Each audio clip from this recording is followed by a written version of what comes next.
لس روپے والا ورکی پلان کی 10 روپے روڑے خدایا ته والا جنت ورکی دا خدای مردار کا اته جنت دی غل په 10 روپے ورکل موږ به پساراش پی کو موږ به چته زو موږ خو د جنت پتا ما یو کنه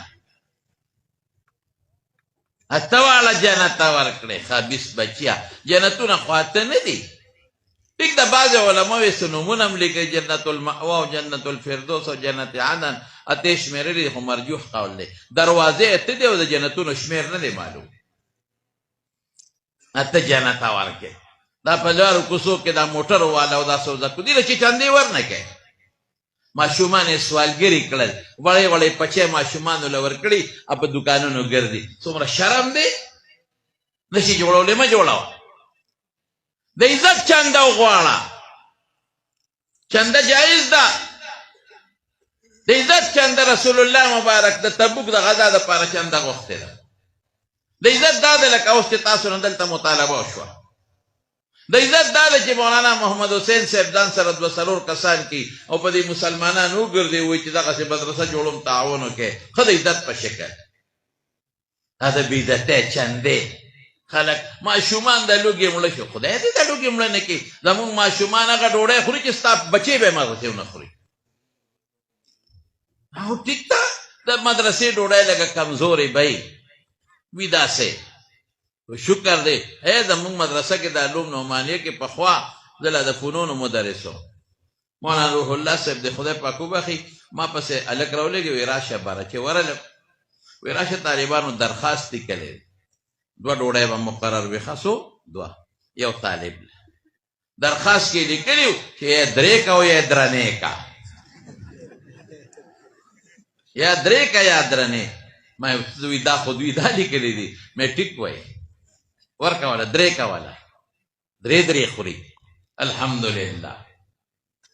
خو خوراک خوري الحمدلله خدای پاکي والا ورکه تاسو راشي مدرسو ته ګورئ څوک د لوګي مړ شو الحمدلله اند کارپټ وته لګېدلې دي درې وته لګېدلې دي پکې وته لګېدلې دي په بعضې مدرسو کې د ګرمو یخو به انتظام هم ورته شوی دی کتاب هم ورته مدرسه ورکوي کټم مدرسه ورکوي بسترم خپله دیني مدرسه ورکوي او د شرح و انتظام هم ورته مدرسه کوي دا سپکه چنده بالکل ناسوزکي ګرځئ هلته 15,000 روپۍ وګټي 3 خو ته یې سوزکي کرئ یاړه او په هغې کې چې کومه ډوډۍ خوري پته درته شته هغه هوټل ته ودرېږي چې هغه ټرکونو والے هوټلي چرګانو هغه ګز ګز ډوکې خوري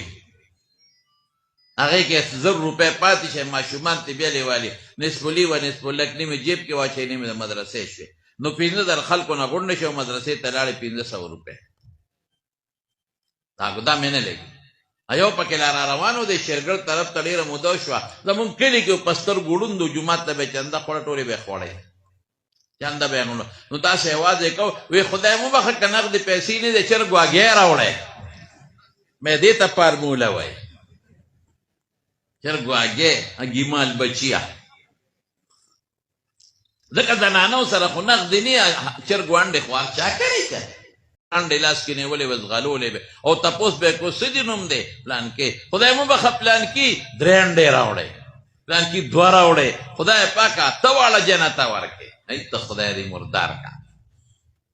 دی بعد یې شیرګل ته زه راووتم دی اتفاقا روانو او لوډ سپیکر کې چغې والې نو ما ولید په خپله اګۍ ماته کړو په خولې ور واړوله ډرایور ته مې ته ورمخکې شه چې ورمخکې شو مې پیدا بند کړه لوډ سپیکر چې بند یې که مې خوار شي اګۍ خلکو نه جومات له غواړې او سکې یې په خپله دومره چالاکو په دې مری لاس کېښود وی داسې چغې وایي څه دا سپکه چنده به بیا غواړې